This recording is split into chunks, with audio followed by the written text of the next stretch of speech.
Irmãos, essa palavra, ela fala de mudanças e planos. Existem dois tipos de mudanças. Existe aquela mudança em que Deus faz em nossas vidas e nós não estamos esperando, não planejamos. E tem aquela mudança que nós planejamos. Eu estou falando de um planejar natural, um planejar do dia a dia mesmo. Uma viagem, um emprego, umas férias, construir algo, comprar uma casa, comprar um carro, enfim, nós planejamos. E aí algumas vezes vem alguma mudança. Essa mudança o Senhor vem e muda completamente os nossos planos. Deus, Ele tem planos sobre os nossos planos. Às vezes não sabemos disso. Às vezes não aceitamos. Às vezes ficamos frustrados quando planejamos alguma coisa, aí vem Deus e muda tudo. Como nós somos fracos, às vezes nós ficamos indignados, frustrados, pois tínhamos tudo planejadinho e começamos a questionar, mas por quê? Por que não deu certo? Por que essa mudança? Por que aconteceu dessa forma? Se eu tinha planejado tudo certinho, quem sabe tinha orado, tinha pedido a Deus, e até então estava tudo certo, mas de repente há uma mudança. E às vezes nos frustramos com isso, não entendemos. Mas se acontecer uma mudança repentina em nossas vidas, nós não devemos ter medo, porque uma vez que nós cremos no Senhor e estamos debaixo da proteção do Senhor, nós não temos o que temer, pois Deus é que sabe de todas as coisas. Quem comanda as nossas vidas é o Senhor. Nós não sabemos de nada. Temos um exemplo, o exemplo de José. José, ele foi odiado pelos seus irmãos. Os seus irmãos tinham ciúmes dele porque o pai de José, Jacó, a Bíblia fala que ele amava mais a José do que aos outros irmãos. Isso é até uma questão que eu gostaria de dizer. Nós não devemos amar os nossos filhos um mais que o outro. Os nossos filhos são herança do Senhor. São dádivas do Senhor para as nossas vidas. E nós não devemos amar um mais que o outro, para não acontecer exatamente isso que aconteceu. Esse ciúme dos irmãos de José, porque a Bíblia fala que Jacó amava mais a José do que aos outros irmãos. Ele dava mais atenção. Ele tratava José com diferença. A Bíblia fala que ele fez uma túnica de várias cores para José, diferente. Então ele tratava José diferente. E José não tinha nenhuma culpa disso. Mas por ciúmes, por aquele tratamento, os irmãos de José planejaram até matar a seu irmão. Mas Deus sabe de todas as coisas. E Deus tinha um plano na vida de José, na vida daquele povo egípcio. E Deus planejou algo na vida de José. Só que José não sabia de nada. É por isso que eu disse que existem duas mudanças. Houve uma mudança radical na vida de José, que foi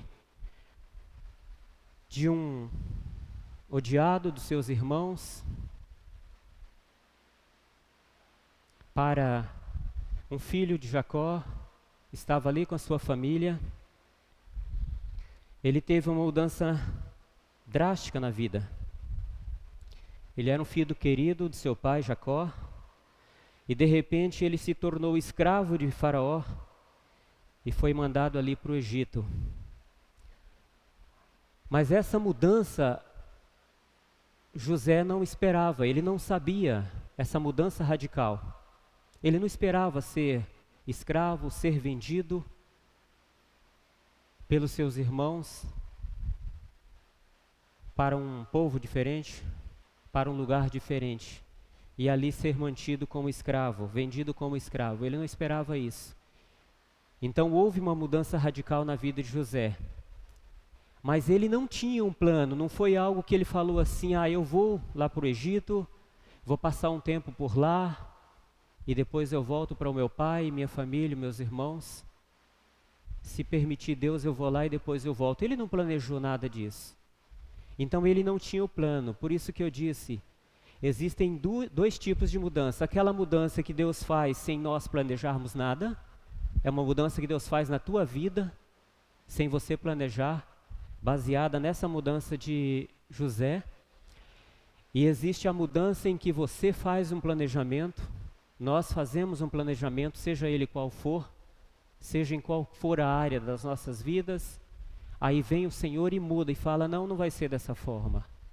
É nessa hora que nós temos que ser fortes e continuarmos confiantes no Senhor, sabendo que Ele é o sabedor de todas as coisas e que nós não sabemos de nada.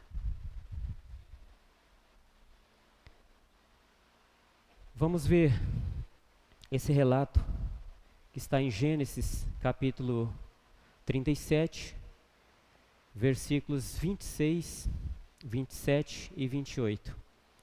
Gênesis capítulo 37, versículos 26 a 28.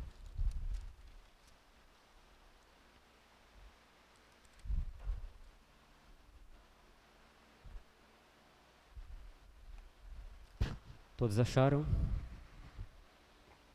Gênesis 37, 26 a 28, que diz assim: Então Judá disse aos seus irmãos: Que proveito haverá em que matemos o nosso irmão e escondamos a sua morte? Vinde e vendamos-lo a estes ismaelitas, e não seja nossa mão sobre ele, porque ele é o nosso irmão, nossa carne. E seus irmãos obedeceram.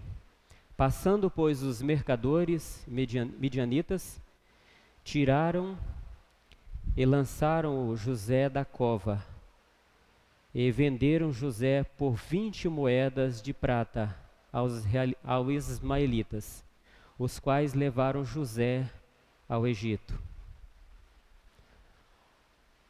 Neste momento, os irmãos de José já tinham jogado na cova, planejaram matar. Nos versículos anteriores diz que eles jogaram José numa cova vazia, sem água, sem comida, e eles então se assentaram lá de fora. Dá-se a entender que eles estavam assim alegres, felizes, porque iriam se ver livres de José.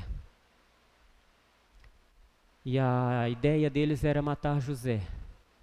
Mas aí o irmão deles, eu não estou bem certo se Judá é o irmão mais velho, mas Judá é um dos irmãos e disse: Que proveito temos se nós matássemos nosso irmão? Não vamos matar não, vamos vender ele a esses mercadores, aí nós nos livramos dele e não será a nossa mão, nós não vamos sujar a nossa mão com sangue da morte do nosso irmão. E assim o fizeram. E José foi levado ao Egito. Ele foi vendido por 20 moedas de prata. Ele foi transferido daquele lugar da família, do seio de Jacó, da sua família com seus irmãos, para um lugar estranho, um lugar diferente, como escravo, foi vendido e eles se viram livres de José. Vamos ver ainda em Gênesis, um pouquinho para frente, capítulo 39, versículo 1, de 1 a 5. Continua contando essa história, esse exemplo de mudança que houve na vida de José. Um plano de Deus na vida de José, porque Deus tinha um plano para aquele povo, aquele povo egípcio. E Deus escolheu José para ser o governador daquele lugar, mas José não sabia disso. Então houve uma mudança sim radical na vida de José, mas o plano era só do Senhor. Ele não tinha um plano, o Senhor tinha. Gênesis 39, de 1 a 5, que diz assim: E José foi levado ao Egito, e Potifar, eunuco de Faraó, capitão da guarda, varão egípcio, comprou-o da mão dos ismaelitas que o tinham levado lá. E o Senhor estava com José, e foi varão próspero, e estava na casa de seu senhor egípcio. Eu quero só me deter um pouquinho nesse versículo 2. Os irmãos podem observar que essa primeira palavra Senhor, do versículo 2, diz: e o Senhor. Esse Senhor está escrito com letra maiúscula, S maiúsculo, porque esse Senhor é o nosso Senhor e Salvador Jesus Cristo. A palavra diz: e o Senhor, o nosso Senhor, o Senhor Jesus Cristo, estava com José, e foi varão próspero, porque o Senhor estava com ele, e estava na casa de seu senhor egípcio. Agora o segundo Senhor já é com S minúsculo, que se trata do Senhor de José. O Senhor Jesus estava com José, e José estava na casa do seu senhor, que é Potifar. Seguindo, vendo pois o seu senhor, no caso Potifar, que o Senhor, agora o Senhor Jesus Cristo, estava com ele, e que tudo o que ele fazia, o Senhor prosperava em sua mão, José achou graça aos seus olhos e servia-o, e ele o pôs sobre a sua casa e entregou na sua mão tudo o que tinha. E aconteceu que desde que o pusera sobre a sua casa e sobre tudo o que tinha, o Senhor abençoou a casa do egípcio por amor de José, e a bênção do Senhor foi sobre tudo o que tinha na casa e no campo. Aleluia! Que maravilha! O Senhor tinha um propósito. O Senhor precisava de levantar um governador naquele lugar. E ele escolheu José para tal. José não sabia, mas José tinha a graça do Senhor. É tanto que o Senhor, aquele Senhor que era o dono de José, o que comprou José, ele teoricamente era dono de José porque ele foi vendido como escravo. Ele é dono. Mas ele começou a observar que o Senhor Jesus estava com José. E tudo começou a prosperar. Tudo que se colocava na mão de José prosperava. É tanto que aquele Senhor confiou em José e foi entregando tudo em suas mãos, nas mãos de José. E tudo começou a prosperar. Não precisou de José falar: eu sirvo a um Deus que pode todas as coisas, eu sirvo a um Deus que pode tudo, e falar e ele não fez isso, não precisou. Ele apenas deu testemunho com a sua vida.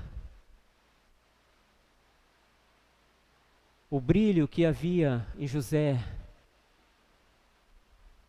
a vida do Senhor na vida de José, ela resplandecia a ponto daquele Senhor, e eu imagino que todos que estavam por ali, ver Jesus na vida de José e através de José. Mas isso foi um plano do Senhor. Um plano do Senhor na vida de José, assim como Deus pode ter um plano em nossas vidas. E se Deus tem um plano em nossas vidas, mesmo que nós tenhamos um outro plano, em qualquer situação, Ele pode mudar os nossos planos. Ele pode mudar a nossa história. Ele pode não permitir que aquilo que nós planejamos se cumpra, ou pode permitir. Não quer dizer que Deus não vá permitir aquilo que nós planejamos, aquilo que nós queremos conquistar, aquilo que nós pensamos em fazer, aquilo que nós desejamos.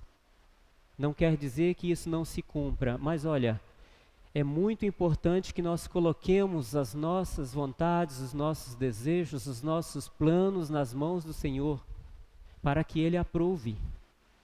Não basta que nós façamos os nossos planos, mas se a nossa vida é do Senhor, os nossos planos também devem ser do Senhor. E tudo que nós façamos, que possamos fazer buscando direção do nosso Senhor, pois o nosso Senhor é que sabe de todas as coisas. E no caso de José, Deus tinha um plano na vida dele, mas ele não tinha nenhum plano. Mas sim, a mudança houve, para ele uma mudança radical.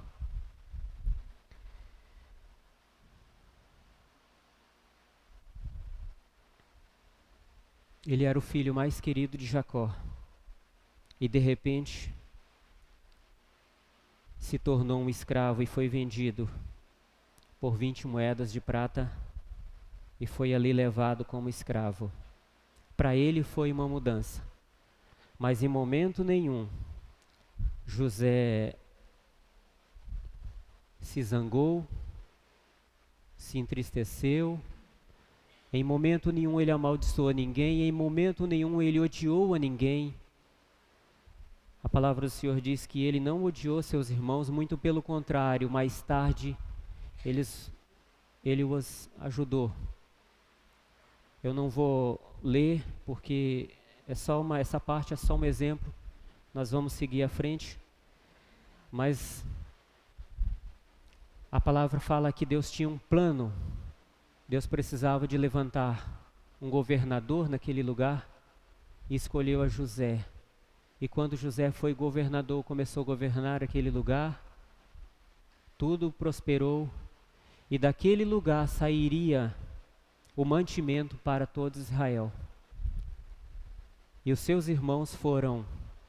Se os irmãos quiserem ver essa história em casa, pode seguir a partir aí desses versículos que eu li. Conta a história. A partir dali ele foi próspero, Deus prosperou a vida de José, a vida daquele povo egípcio. E dali partiu o mantimento, porque houve uma crise de fome por 7 anos. E naquele lugar é onde existia fartura, porque Deus estava no controle de tudo e Deus ordenou, Deus falou, faça assim, desse jeito e José como governante obedeceu através de sonhos que Deus deu, e dali é que saiu o mantimento, saiu a comida, o sustento para todo Israel, inclusive para seus irmãos e seu pai Jacó.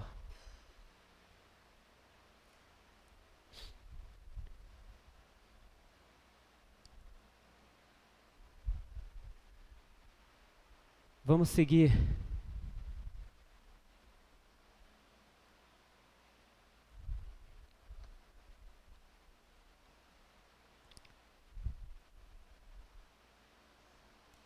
Em Salmos, aliás, Provérbios, capítulo 19, versículo 21. Provérbios, capítulo 19, versículo 21, apenas.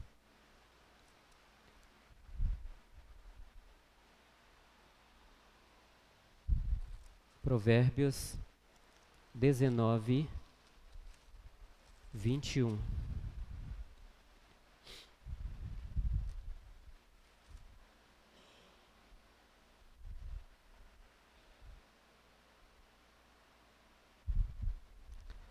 Que diz assim: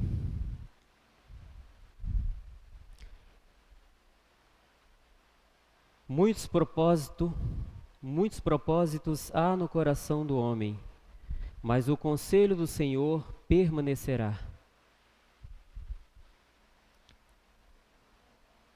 Quem nos aconselha? O Senhor. E o único conselho que permanece e deve permanecer em nossas vidas sobre os nossos propósitos é os conselhos do Senhor. Muitos propósitos, muitos planos são o do homem, mas o conselho do Senhor é que deve prevalecer. É por isso que nós não devemos jamais nos aborrecer quando fazemos algum plano, algum propósito e não dá certo. Vem Deus e muda tudo. Se nós estamos na dependência do Senhor, nós devemos ser gratos ao Senhor por isso. Porque o maior propósito deve ser em nossas vidas o do Senhor. O conselho do Senhor, o agir do Senhor, esse sim é que deve falar mais alto. Porque nós não sabemos o que fazemos. Nós não sabemos o que planejamos. Aliás, nós planejamos, mas não temos capacidade e poder de confirmar, de chegar ao fim com aquele propósito, com aquele planejamento, porque o amanhã só pertence a Deus. Então nós planejamos, mas devemos colocar diante do Senhor, nas mãos do Senhor, porque dele é o conselho, dele é o poder, dele é a sabedoria, e ele é quem vai permitir se aquele planejamento pode ser concluído ou não. Jeremias 29, 11. Jeremias 29, 11.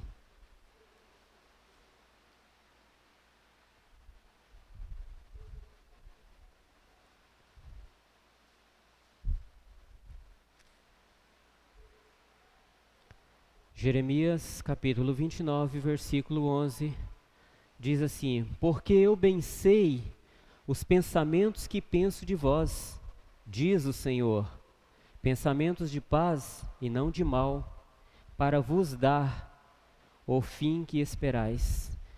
Irmãos, olha que maravilha. O Senhor diz: porque eu bem sei os pensamentos que penso de vós.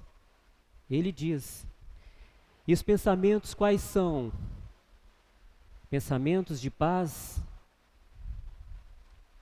pensamentos de amor, não é pensamento de mal. Ele tem pensamento de paz para nós. Então, às vezes, nós não sabemos o que o Senhor pensa a respeito daquilo. Nós planejamos, nós idealizamos, mas o Senhor diz: porque eu sou que bem sei os pensamentos que penso de vós, e são pensamentos de paz e não de mal, para vos dar o fim que esperais. Olha só.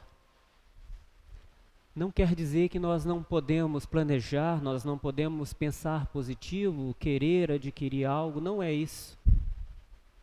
Mas nós devemos estar sujeito ao Senhor, porque Ele sabe sim o que é melhor para nós.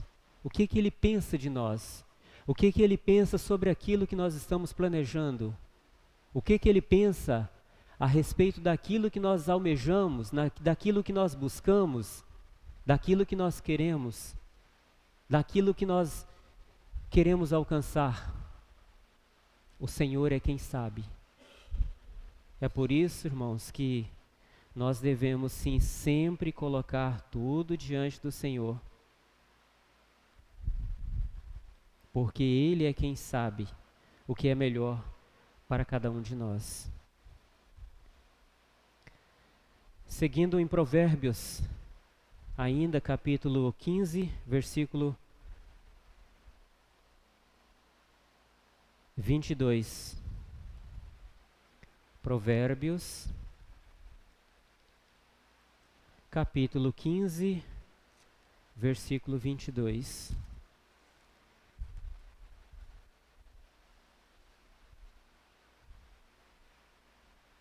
Provérbios, capítulo 15, versículo 22, que diz assim: onde não há conselho, os projetos saem vãos, mas com a multidão de conselhos se confirmarão.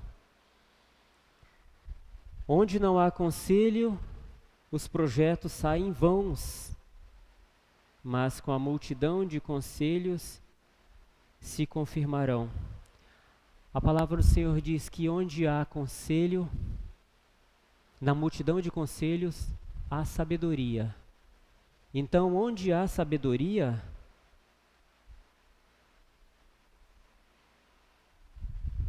os projetos podem ser válidos. Mas onde não há conselho, onde não há sabedoria, os projetos são vãos, vazios, podem ser frustrados, podem não dar certo, porque não tem conselho do Senhor, não tem autorização do Senhor, não tem o agir do Senhor, não tem o pensar do Senhor sobre os projetos, sobre os planos. Então, por isso é importante, aqui esse versículo está falando, onde há conselho, onde não há conselho, os projetos saem vãos, mas com a multidão de conselhos se confirmarão. Então, onde há bons conselhos, vários conselhos, nós podemos então ter mais certeza de que aquele projeto pode dar certo. Mas lembrando que o melhor conselho é aquele que vem do Senhor. Porém, na multidão de conselhos há sabedoria, e a sabedoria vem do Senhor.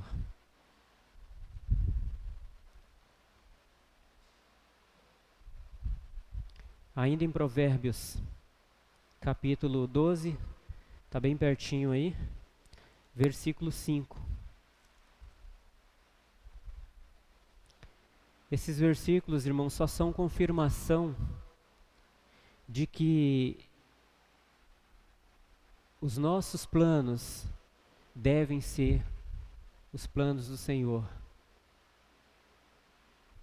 O nosso querer devem ser o querer do Senhor. Os nossos objetivos devem ser também o objetivo do Senhor. E os pensamentos do Senhor às nossas vidas são bons, não são maus. Ele quer o melhor para nós. Então nós não precisamos temer, falar eu não vou buscar ao Senhor porque eu não sei o que o Senhor pensa. Não, o Senhor sabe sim o que você pensa e Ele sabe também o que é melhor para a sua vida. Então é por isso que nós devemos sempre buscar no Senhor conselho, sabedoria e colocar diante do Senhor os nossos planejamentos. E se houver alguma mudança, que não nos ofendamos com a mudança, porque devemos sim saber que o Senhor é quem cuida de nós. Provérbios capítulo 12, versículo 5 diz assim: os pensamentos do justo são retos, mas os conselhos do ímpio engano. Olha só, os pensamentos do justo são retos, mas os conselhos do ímpio é engano. Isso quer dizer o quê? Nós não devemos buscar nenhum conselho com ímpios, pois os ímpios não têm conselhos para dar. O conselho do ímpio ele é enganoso, porque ele não tem nenhuma autoridade, nenhuma sabedoria do Senhor para aconselhar ninguém.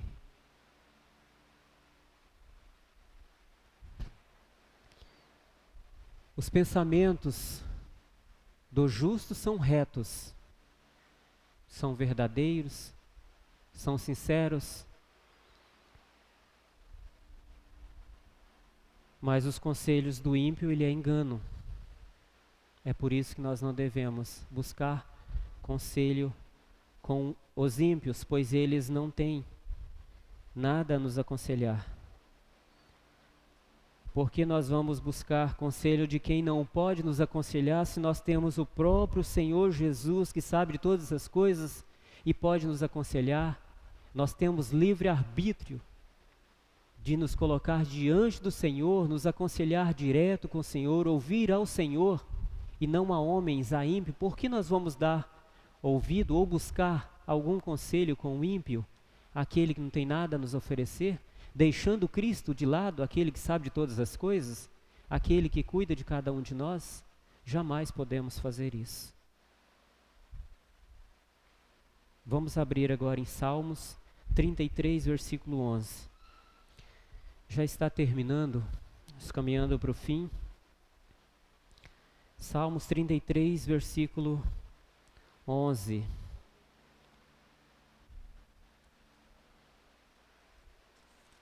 Salmos 33, versículo 11.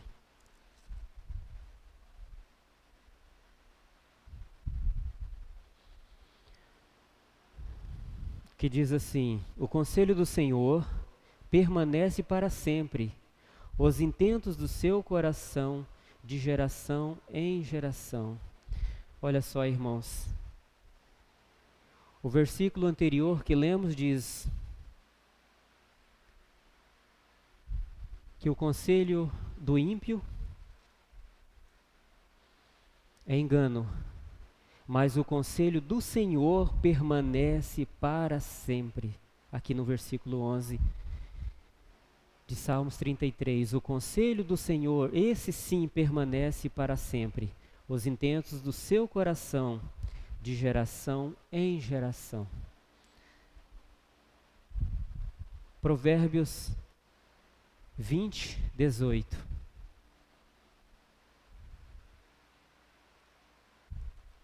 Provérbios capítulo 20, versículo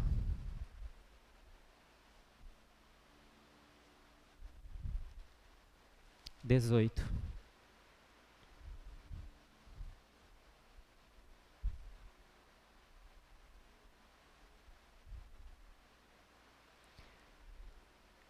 Que diz assim: cada pensamento com conselho se confirma, e com conselhos prudentes faze a guerra. Nós não conseguimos vencer nenhuma guerra, nenhuma luta, sem os conselhos do Senhor, sem conselho prudente.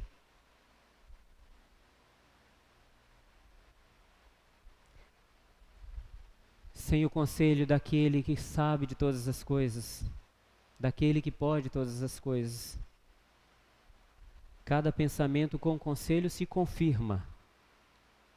Nós podemos pensar, e se tivermos a confirmação do Senhor, esse pensamento, esse planejamento, ele pode ser confirmado.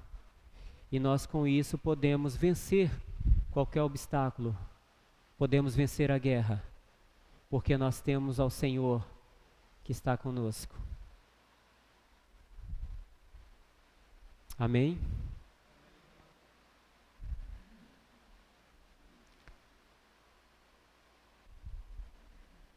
Para encerrar, vamos ler ainda em Provérbios capítulo 3, versículos 5 e 6. Provérbios capítulo 3, um pouquinho para trás, nós estamos no livro,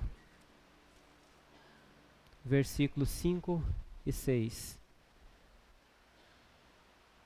Provérbios capítulo 3, versículos 5 e 6. Que diz assim: confia no Senhor de todo o teu coração e não te estribe do teu próprio entendimento. Reconhece-o em todos os teus caminhos e ele endireitará as tuas veredas. Que maravilha, irmãos. Entrega o teu caminho ao Senhor, confia nele de todo o teu coração.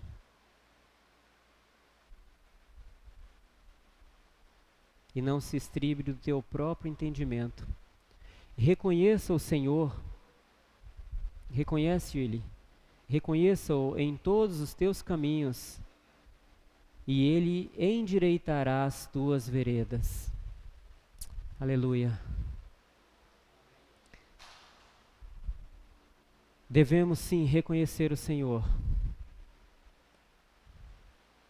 em todos os seus caminhos. Os caminhos do Senhor, Ele é perfeito, Ele é luz, Ele é vida, Ele é esperança. Devemos aprender a colocar os nossos planos sempre diante do Senhor.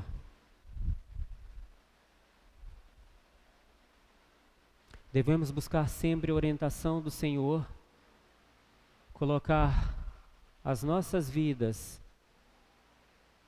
na presença do Senhor, termos sempre o conselho do Senhor, termos sempre o aval do Senhor naquilo que planejamos, para que não frustremos, para que o Senhor não mude drasticamente aquilo que planejamos e nós fiquemos frustrados. Não devemos ficar. Porque se o Senhor mudou algum pensamento, se o Senhor mudou algum planejamento em nossas vidas, é porque Ele tem um propósito para aquilo, pois Ele é quem sabe de todas as coisas. Se houver alguma mudança repentina em nossas vidas, seja ela em qualquer área da nossa vida, nós não devemos ter medo, de forma nenhuma, pois devemos saber que Deus está no controle. Ele sabe de tudo. Ele é quem sabe o que é melhor para as nossas vidas, para a nossa família. Devemos permitir o agir de Deus na nossa vida, pois Ele está no controle. Ele sabe de tudo. É Ele quem governa as nossas vidas. Uma vez que nós deixamos também Ele trabalhar, nós devemos permitir que o Senhor possa fazer morada em nossas vidas, nos nossos pensamentos, que Ele possa ter poder sobre os nossos planejamentos, pois Ele é poderoso para fazer muito mais do que aquilo que planejamos, do que aquilo que pedimos, do que aquilo que almejamos. Irmãos, nós temos tantos exemplos, já aconteceu comigo, eu acredito que com os irmãos também, de nós pedirmos algo ao Senhor, e Ele dá muitas e muitas vezes mais, melhor, além daquilo que nós almejamos, além daquilo que nós queremos, que pedimos. Nós pedimos algo ao Senhor e Ele dá muito mais. Deus já fez isso comigo. E eu sou grato a Deus. Eu sou grato a Ele por isso. Os pensamentos do Senhor são bem maiores do que os nossos. Os planos do Senhor é bem maior do que os nossos. A visão do Senhor, a visão de Deus, ela vai muito além daquilo que nós planejamos. E se nós estamos passando por algum sofrimento, por alguma batalha, nós devemos enfrentar com firmeza, com coragem, porque isso faz parte do propósito de Deus para as nossas vidas. Nós devemos sempre confiar no Senhor e nunca o abandonar. Devemos permanecer no Senhor. Continuar confiando no Senhor, pois Ele é quem governa as nossas vidas. Ele é quem muda a nossa história. O Senhor é quem muda os nossos planos, se for preciso. O Senhor é quem aprova os nossos planos, se assim for da vontade dEle. Que nós possamos entender cada dia isso e nos colocarmos diante do Senhor, para que Ele possa ter total liberdade em nossas vidas, em nossos planos, naquilo que nós almejamos. Amém? Que Deus abençoe a vida de cada um de vocês. E nós vamos passar rapidamente agora para uma segunda parte. Hoje é dia de ceia. E nós vamos falar um pouquinho a respeito da mesa do Senhor. Eu gostaria de pedir que os irmãos abrissem suas Bíblias em 1 Coríntios, capítulo 11, versículos de 23 a 29.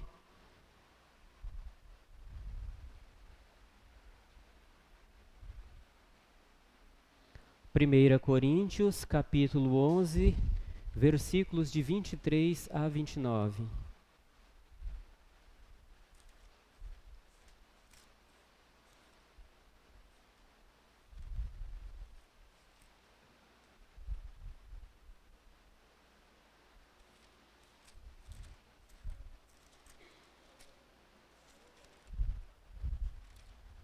Todos encontraram? 1 Coríntios, capítulo 11, versos de 23 a 29.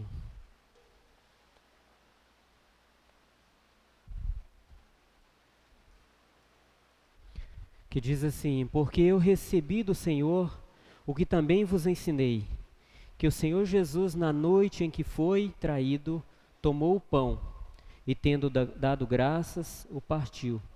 E disse: tomai, comei, isto é o meu corpo que é partido por vós. Fazei isto em memória de mim. Semelhantemente também, depois de cear, tomou o cálice, dizendo: este cálice é o novo testamento no meu sangue. Fazei isso todas as vezes que beberdes em memória de mim. Porque todas as vezes que comerdes este pão e beberdes este cálice, anunciais a morte do Senhor até que venha.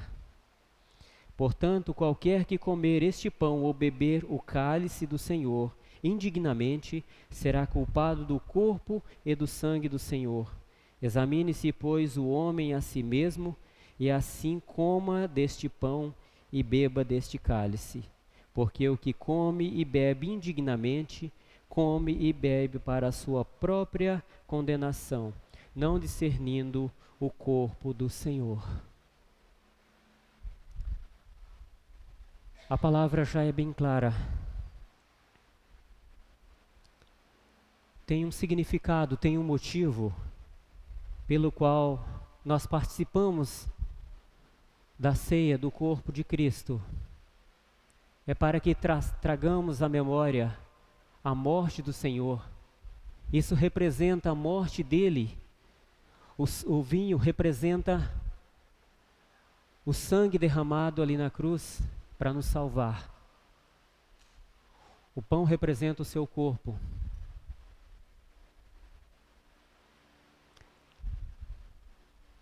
É para que nós tragamos à memória que Ele morreu pelas nossas vidas para nos salvar.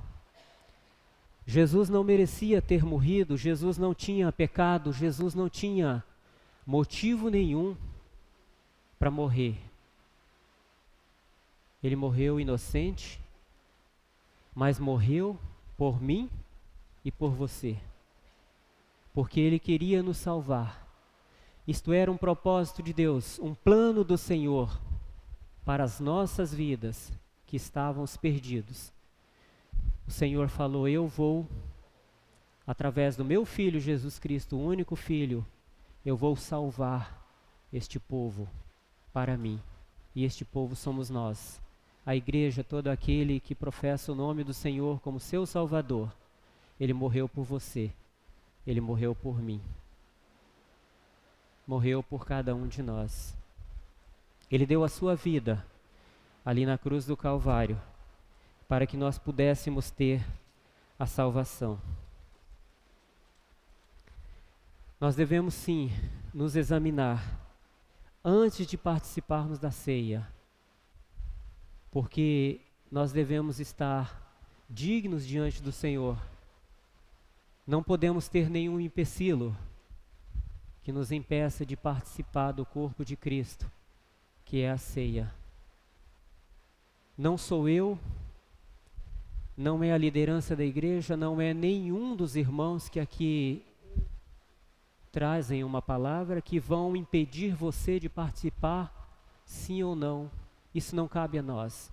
A palavra do Senhor diz assim: examine-se, pois, o homem a si mesmo, e assim coma deste pão e beba deste cálice.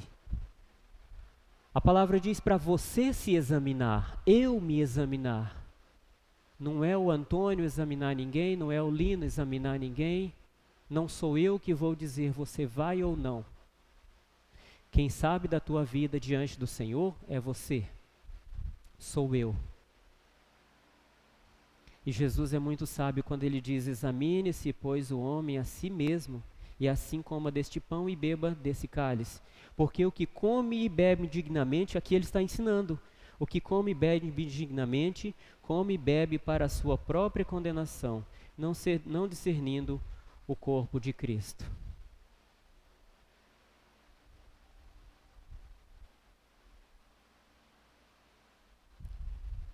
Mateus 5, 22 e 24. Rapidinho vamos ler. Mateus capítulo 5, versículo 22 a 24.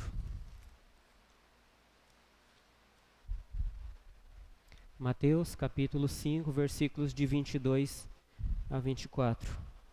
Que diz assim: eu, porém, vos digo que qualquer que sem motivo se encolarizar contra seu irmão será réu de juízo, e qualquer que disser a teu irmão raca, seja réu do sinédrio, e qualquer que lhe disser louco será réu do fogo do inferno. Portanto, se trouxeres a tua oferta ao altar, e aí te lembrares de que teu irmão tem algo contra ti, deixa ali diante do altar a tua oferta, e vai e reconcilia-te primeiro com o teu irmão, e depois vem e apresenta a tua oferta. Isso aqui é um alerta também para que nós, antes de trazermos a nossa oferta ao Senhor, nós devemos também nos examinar e ver se nós não temos nenhum problema com o nosso irmão, se nós não irritamos o nosso irmão, se nós não estamos com raiva do nosso irmão, ou causamos alguma dissensão, a qual deveríamos pedir perdão e não pedimos. Nós não podemos, Deus não aceita nenhuma oferta se nós estivermos nessas condições. É por isso que fala: deixa ali diante do altar a tua oferta e vai reconciliar-te primeiro com teu irmão, e depois vem e apresenta a tua oferta. A irmã Cecília, no domingo passado, ela falou algo mais ou menos sobre esse versículo, e falou sobre amor, né, irmã? E esse versículo diz, o versículo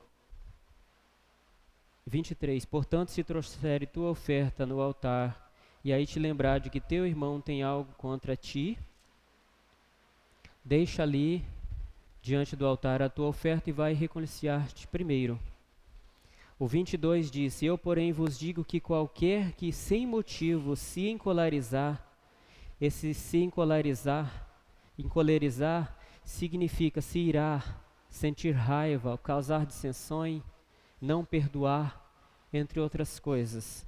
Qualquer que tiver nessas condições com seu irmão, esse não pode ofertar nada ao Senhor.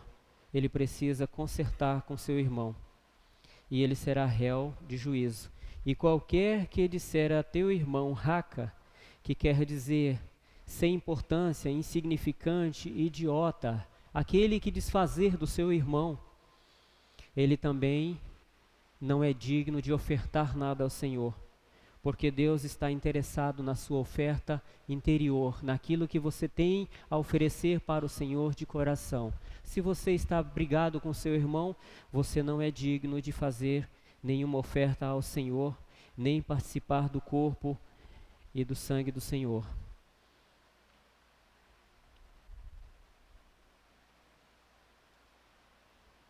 Uma outra coisa também, que foi o versículo que a irmã Cecília leu domingo passado. Qualquer que lhe disser louco será réu do fogo do inferno. Amém? Qualquer que estiver nessas condições, não sou eu que estou falando, é a palavra do Senhor. São ensinamentos do próprio Jesus Cristo, aqueles que participam do corpo de Cristo, que participam da ceia do Senhor.